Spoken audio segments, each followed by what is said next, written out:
الحمد لله نحمده ونستعينه ونستغفره ونؤمن به ونتوكل عليه ونعوذ بالله من شرور أنفسنا ومن سيئات أعمالنا من يهده الله فلا مضل له ومن يضلله فلا هادي له ونشهد أن لا إله إلا الله وحده لا شريك له ونشهد أن محمدا عبده ورسوله خير الورى أما بعد قال الله تعالى في القرآن المجيد أعوذ بالله من الشيطان الرجيم بسم الله الرحمن الرحيم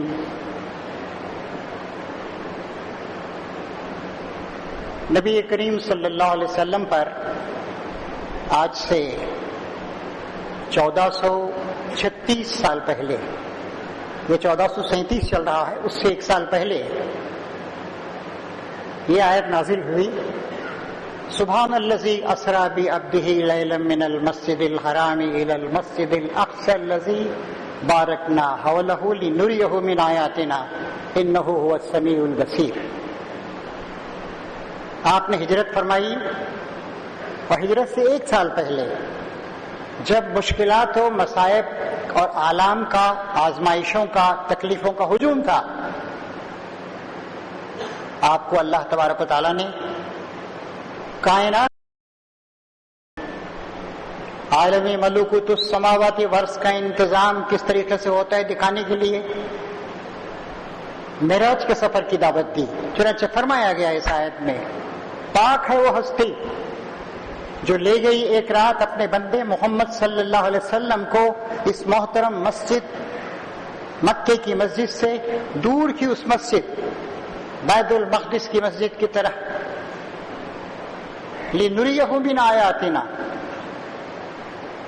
اس عرض سے مقدس کی طرف جس کو اللہ نے برکت عطا فرمائی ہے، جہاں انبیاء کرام آئے، جہاں ابراہیم علیہ السلام کا مدفن ہے، جہاں داؤد علیہ السلام اور سلیمان علیہ السلام نے حکومت کی، اور جہاں پہنچنے کی موسیٰ علیہ السلام نے کوشش کی، لنریہ من آیاتنا، تاکہ ہم انہیں اپنے کچھ نشانیاں دکھائیں، انہ هو السمیع البصیر، یقیناً اللہ تبارک و تعالی سب کچھ سننے والا اور سب کچھ نگاہ میں رکھنے والا، دیکھنے والا۔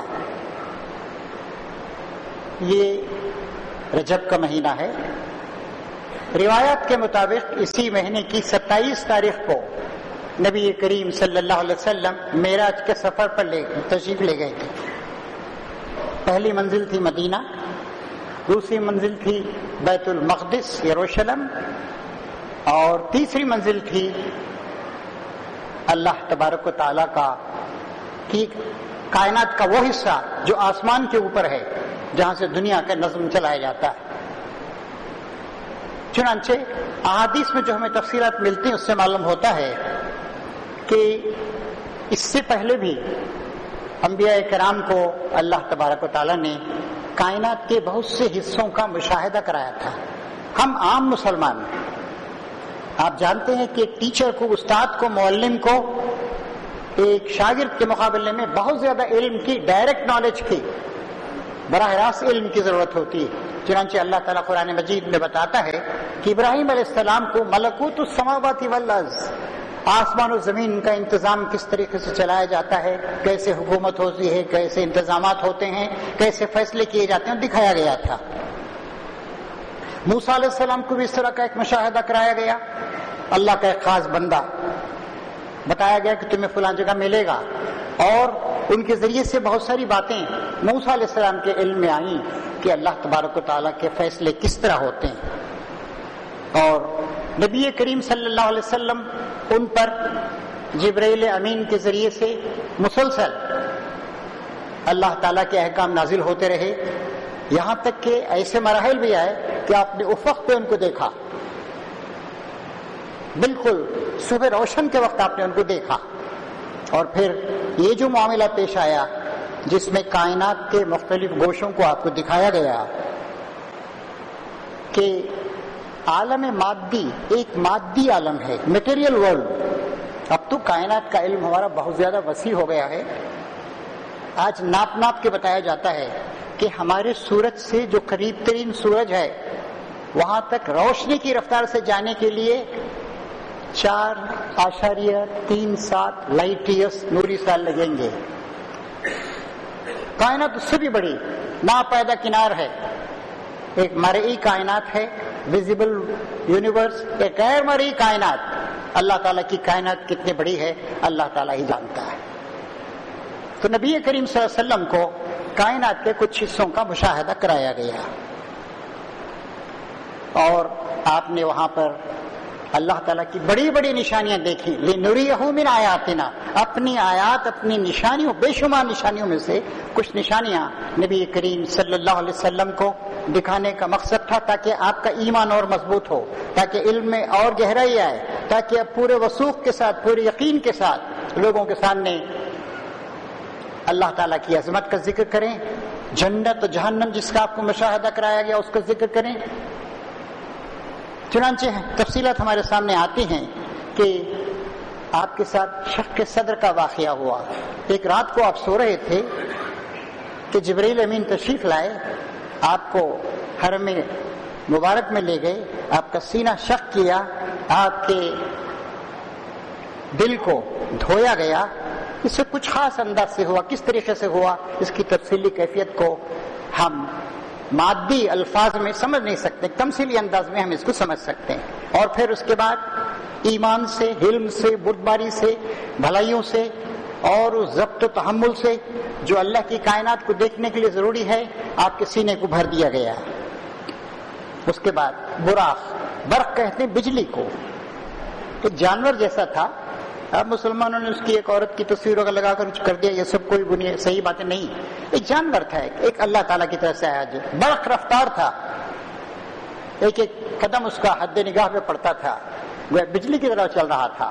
اور دیکھیے اس بات پر بھی دھیان دیجیے کہ چند گھنٹوں میں یا چند لمحات میں پورے کا پورا سفر طے ہو گیا. کائنات کی وسعتوں کو پار کرتے ہوئے، مختلف آسمانوں سے گزرتے ہوئے، جنت و جہنم کے مناظر دیکھتے ہوئے، اللہ تعالیٰ کے حضور میں حاضر ہو کر وہاں سے احکام لے کر آپ چند گھنٹوں میں واپس تشریف لے آئے. چنانچہ اس وقت آپ کی عمر 52 سال تھی. 63 سال تک دنیا میں آپ رہے اور پہلی منزل مدینے کی تھی، وہاں پر آپ نے نماز پڑھی. دوسری منزل طور سینا کی، جہاں موسیٰ علیہ السلام کو آج سے 3200 سال پہلے تورات دی گئی تھی، احکام عشرہ عنایت فرمائے گئے تھے. اور پھر بیت الحم جو عیسیٰ علیہ السلام کی پیدائش کا مقام ہے، وہاں اجلا آپ کا پڑاؤ ہوا. اور پھر اس کے بعد چوتھی منزل بیت المقدس تھی جو آج یہودیوں کے قبضے میں ہے. مسلمانوں نے حضرت عمر کے زمانے میں اس کو کنجیاں ان کے سپرد کر دی گئیں، امن کے ساتھ، سکون کے ساتھ وہ گئے. اور وہاں کے جو بڑے لوگ تھے انہوں نے کہا، چنانچہ واقعات تفصیل سے آتے ہیں، کہا گیا کہ آپ یہیں چرچ میں نماز پڑھ لیجیے. ان کا کہ نہیں، میں ادھر پڑھتا ہوں، باہر کا چرچ نہیں، میں اور باہر پڑھتا ہوں. کہیں ایسا نہ ہو کہ میں نماز پڑھوں تو میرے پیروں بعد میں میرے بعد اس کو مسجد میں تبدیل کر دیں. اتنی احتیاط کے ساتھ آپ نے کام لیا. آپ نے ان کو امان نامہ لکھ کے دیا کہ تمہاری جانیں، تمہارے مال سب محفوظ رہیں گے، تمہیں محروم نہیں کیا جائے گا، تمہاری حفاظت کی جائے گی، تمہارے کلیسا، تمہارے چرچ وہ بھی محفوظ رہیں گے. اور مسلمانوں نے اس پر عمل کیا. اور آج یہودی مسلمانوں کے ساتھ کیا عمل کر رہے ہیں، دیکھیے ان کا رویہ کیسا ہے. اور پھر اس کے بعد وہاں پر بیت المقدس میں اب تک گزرے ہوئے تمام انبیاء کرام کی روحیں حاضر تھیں. جبریل امین نے آپ کو اشارہ کیا، آپ بڑھیں، آپ امامت کریں، یعنی آپ سردار انبیاء ہیں، یہ اس بات کی علامت تھی. آپ نے ان کو نماز پڑھائی اور پھر اس کے بعد آپ ایک سیڑھی کے ذریعے سے منزلوں پر آسمان کی طرف چڑھتے ہوئے چلے گئے. اس میں کئی چیزیں ہوئی تمثیلی طور پر. مثال کے طور پر ایک شخص یہودیت کی طرف بلا رہا تھا، ایک شخص عیسائیت کی طرف بلا رہا تھا. یہودیت کیا ہے؟ اسلام کی بگڑی ہوئی شکل. عیسائیت کیا ہے؟ اسلام کی بگڑی ہوئی شکل. سیدنا موسیٰ علیہ السلام اور عیسیٰ علیہ السلام کی تعلیمات کو بگاڑ دیا گیا، کچھ کا کچھ کر دیا گیا. آج دنیا میں مسلمانوں سے بھی 15-20%، 25% کے قریب عیسائی زیادہ ہیں. انہوں نے کیا کیا؟ خدا واحد کی جگہ 3 خدا بنا دیا، باپ، بیٹا اور روح القدس بنا دیا. اس کے بعد ایک عورت نہایت بنی سوری آپ کو نظر آئی، آپ نے اس کی طرف سے آنکھیں پھیر لی. یہ اس بات کی تمثیل تھی کہ ہم آخرت کے طلبگار ہیں، ہم دنیا کے معمولی فائدوں کے لیے اپنی عقل کو اور اپنے ضمیر کو، اپنے ایمان کو بیچنے والے نہیں ہیں. پھر ایک بوڑھی عورت نظر آئی. جبریل امین نے کہا اس سے اب دنیا کی عمر کا اندازہ کر لیجئے. یہ بھی ایک تمثیلی چیز تھی. پھر ایک شخص نے آپ کو اپنی طرف متوجہ کرنے کی کوشش کی تاکہ آپ کے سفر میں کوئی رکاوٹ پڑے، لیکن آپ متوجہ نہیں ہوئے. شیطان تھا، اور شیطان ہم سب کے پیچھے لگا ہوا ہے. فرماتے ہیں نبی کریم صلی اللہ علیہ وسلم کہ شیطان جس طرح تمہاری رگوں میں خون دوڑتا ہے اس طرح شیطان تمہارے ساتھ ساتھ ہوتا ہے. بہکانا، بھڑکانا، اکسانا، راہ مستقیم سے ہٹا دینا، تمناؤں میں، دل فریبیوں میں، لذتوں میں الجھانا، برائیوں پر آمادہ کرنا، خدا سے، خدا کے دین سے، ایمان کے تقاضوں سے دور کر دینا. اور جب آپ نے اس کی طرف توجہ نہیں دی تو یہ بھی اس بات کی علامت تھی کہ نبی کریم صلی اللہ علیہ وسلم کی اصل منزل آخرت ہے، جنت ہے، اللہ کی رضا اور خوشنودی ہے. اور ہمیں بھی اس بات کو سمجھنا چاہیے. بڑی اچھی بات کہی تھی حکیم امت نے، سبق ملا ہے یہ معراج مصطفیٰ سے مجھے کہ عالم بشریت کی زد میں ہے گردوں. ہم آسمانوں کے طلبگار، دنیا بھی ہمارے لیے ہے، فی الدنیا حسنہ و فی الآخرۃ حسنہ، لیکن ہماری اصل منزل آخرت کی منزل ہے. اور پھر اس کے بعد 3 پیالے آپ کے سامنے پیش کیے گئے، ایک پانی کا، دوسرا دودھ کا، تیسرے شراب کا. پانی بالکل سیدھی سادی چیز ہے، اور شراب نامعقول غلط چیز ہے. آپ نے دودھ کے پیالے کو قبول فرما لیا، اس کو پیا. جبریل امین نے اس بات کی تصدیق کی مبارکباد دی کہ آپ نے صحیح فطرت انسانی جو ہے اس پہ چلنے کا آپ نے تہیہ کیا ہے. امت کو بھی اسی طرح چلنا چاہیے. پہلا آسمان آیا، وہاں پر فرشتوں نے خیر مقدم کیا. انسانی روحوں کے مجمع کو آپ نے دیکھا. ابو الانبیاء، ابو الانسان آدم علیہ السلام کو دیکھا. ان کے دائیں طرف، ان کے بائیں طرف کروڑوں انسان اس وقت جو پیدا ہوئے تھے وہ بیٹھے ہوئے تھے. ایک طرف اچھے لوگ، ایک طرف برے لوگ، دائیں بازو والے، بائیں بازو والے. پھر اس کے بعد آپ کو کچھ مشاہدات کرائے گئے تمثیلی انداز میں، کیونکہ دیکھیے انسان خبر میں جاتا ہے، وہاں اس کے اعمال ایک مشکل شکل میں اس کے سامنے آتے ہیں، اس سے سوالات ہوتے ہیں. لیکن اصل عذاب جو ہوگا، خبر میں جو عذاب ہوگا وہ ہماری روح پہ ہوگا، بدن پہ نہیں. بدن تو جلا دیا جاتا ہے، سڑا دیا جاتا ہے، ٹکڑے ٹکڑے کر دیا جاتا ہے، سمندر کی مچھلیاں کھا جاتی ہیں. روح پر ایک ہوگا ایک پریشانی کسی کیفیت. ایکچوئل جو عذاب ہوگا وہ وہاں پر ہوگا. وہاں پر دیکھا آپ نے. اور دیکھیے اس پہ ہمیں غور کرنا چاہیے. یہ جو عذاب کی شکلیں بتائی گئی ہیں آپ نے وہاں پر دیکھا حدیثوں کے مطابق کہ کچھ لوگ ایسے ہیں جو کھیتی کو کاٹتے ہیں، پھر کھیتی بڑھ جاتی ہے، پھر کاٹتے ہیں.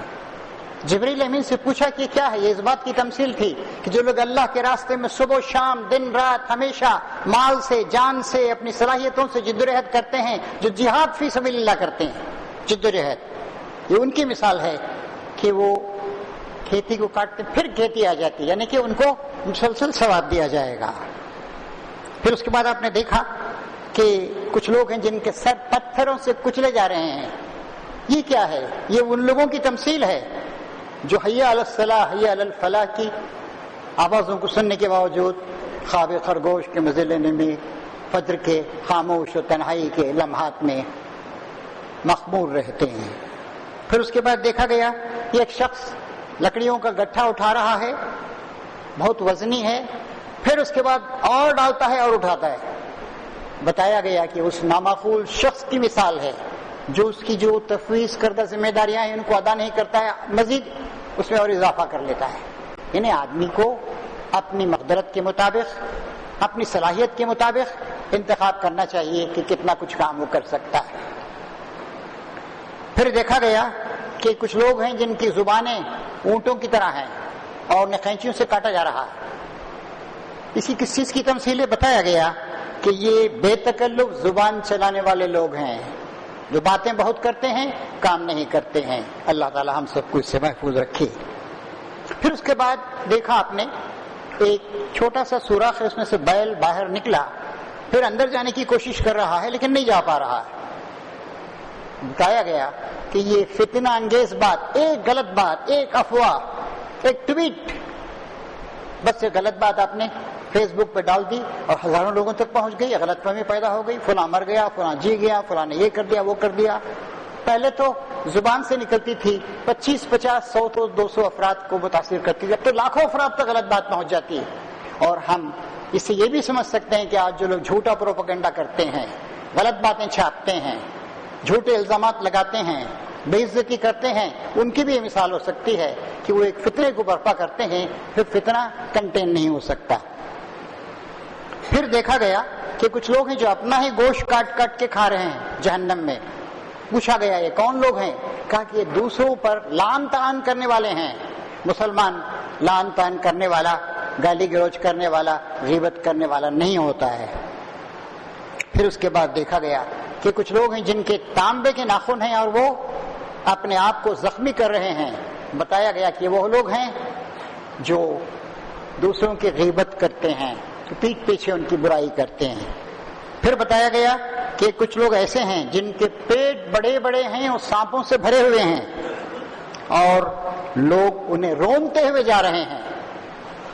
بتایا گیا کہ سودخوار ہیں، جو حرام کا پیسہ کھاتے ہیں، جو اپنا مال لوگوں کو نہ خیرات میں دیتے ہیں، نہ قرضے کے طور پہ دیتے ہیں، اور نہ پارٹنرشپ شراکت میں بزنس کرتے ہیں۔ کہتے ہیں کہ ہمیں کچھ نہیں معلوم، ہمارے پاس لاکھوں کا روپیہ پڑا ہوا ہے، تمہیں دے رہے ہیں، لے جاؤ بزنس کرو، لیکن اگلے سال ہم کو اتنا سود دے دینا پڑے گا۔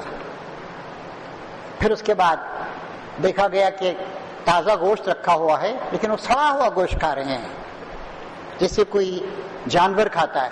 پوچھا گیا کون لوگ؟ یہ وہ لوگ ہیں جن کو اللہ تعالیٰ نے پاکیزہ بیویاں دے رکھی تھیں، لیکن یہ اپنی خواہشات کو پورا کرنے کے لیے دوسری عورتوں کے پاس جاتے تھے، بدکاریاں کرتے تھے، زناکاریاں کرتے تھے۔ پھر اس کے بعد دیکھا گیا کہ کچھ عورتیں ہیں جو اپنی چھاتیوں کے بل لٹکی ہوئی ہیں، تڑپ رہی ہیں، پریشان ہیں۔ پوچھا گیا کون ہے؟ یہ وہ عورتیں ہیں جنہوں نے اپنے شوہروں کے ساتھ غداری کی اور دوسرے مردوں کے پاس جا کر ان کے بچوں کی مائیں بنی ہیں، یعنی بدکار قسم کی عورتیں۔ پھر اس کے بعد مختلف آسمانوں پر تشریف لے گئے اور وہاں پر یہ کے بعد دیگرے یحییٰ علیہ السلام، عیسیٰ علیہ السلام، یہ آپ سے 600 سال پہلے آئے ہوئے 2 انبیاء کرام، اور پھر یوسف علیہ السلام، ادریس علیہ السلام، ہارون علیہ السلام، موسیٰ علیہ السلام وغیرہ وغیرہ ملتے چلے گئے۔ پھر بیت معمور آیا جس کا ذکر قرآن مجید میں کیا گیا ہے۔ جیسے حرم کعبہ میں آپ دیکھتے ہیں ہزاروں لاکھوں آدمی نماز میں، طواف میں، عبادت میں، دعاؤں میں مصروف رہتے ہیں، وہاں پر ہزاروں لاکھوں کروڑوں اربوں فرشتے تھے جو اللہ تعالیٰ کی حمد و ثنا میں مصروف تھے، عبادت گزاری میں مصروف تھے۔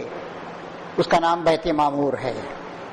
پھر اس کے بعد حضرت ابراہیم علیہ السلام سے آپ کی ملاقات ہوئی، آپ انہی کی اولاد سے تھے، اور آپ نے محسوس کیا کہ سیدنا ابراہیم علیہ السلام سے آپ کا چہرہ بہت زیادہ ملتا جلتا ہے۔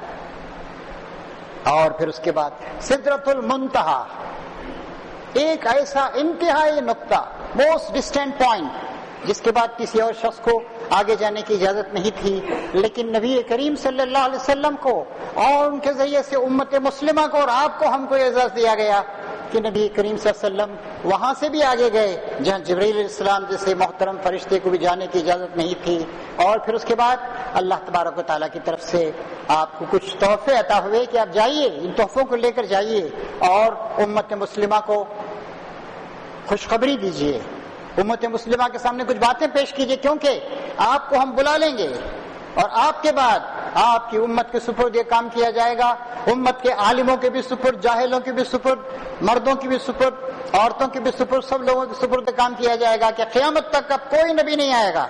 آپ کی امت کا ایک کام ہوگا کہ دنیا کے لوگوں کے سامنے وہ حق کی گواہی دیتی رہے، وہ اللہ کی عبادت گزار رہے، وہ برائی کی پگڈنڈیوں پہ نہیں جائے، وہ صراط مستقیم پہ چلتی رہے، اور دنیا کے لوگوں کو زبانی طور پر بھی اور عملی طور پر بھی، اپنے نمونے کے ذریعے بھی، اپنے نظام حیات کے ذریعے بھی قیامت تک اللہ تعالیٰ کے راستے کی طرف بلاتی رہے۔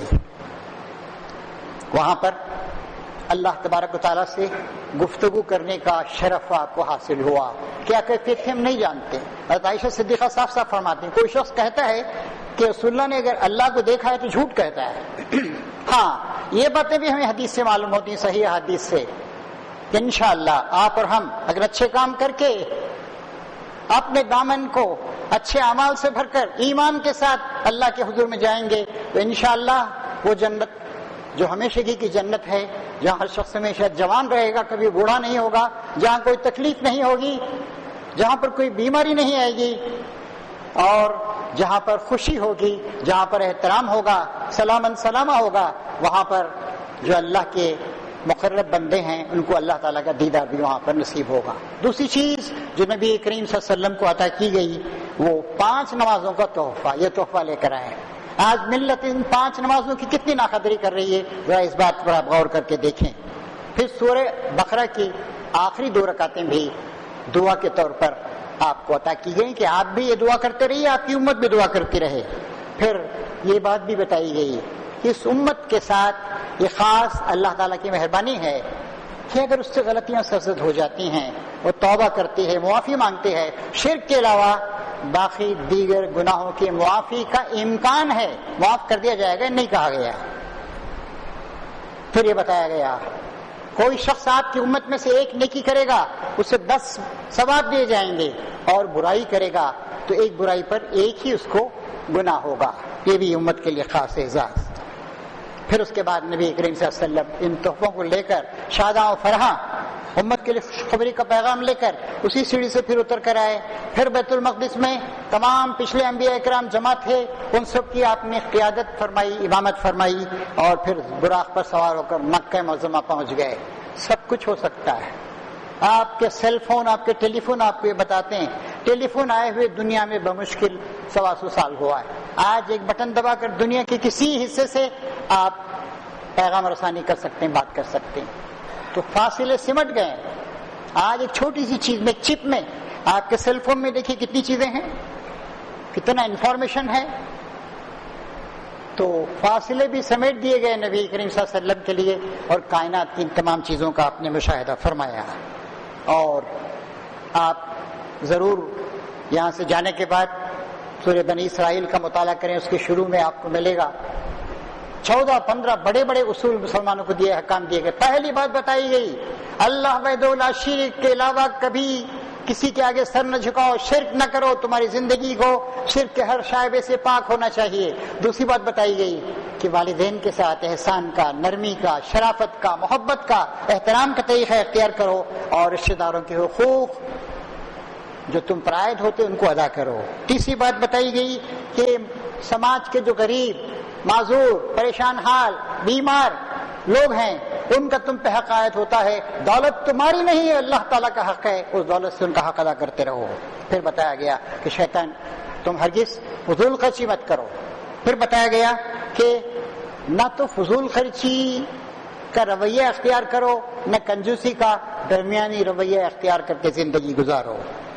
چھٹی بات بتائی گئی کہ رزق کے انتظام, تقسیم کے انتظام میں اللہ تعالیٰ نے جو طریقہ اختیار کیا ہے اس میں کسی قسم کی غلط مداخلت کر کے تم گڑبڑ نہ پیدا کرو. آج دنیا میں یہ چیز ہو رہی ہے.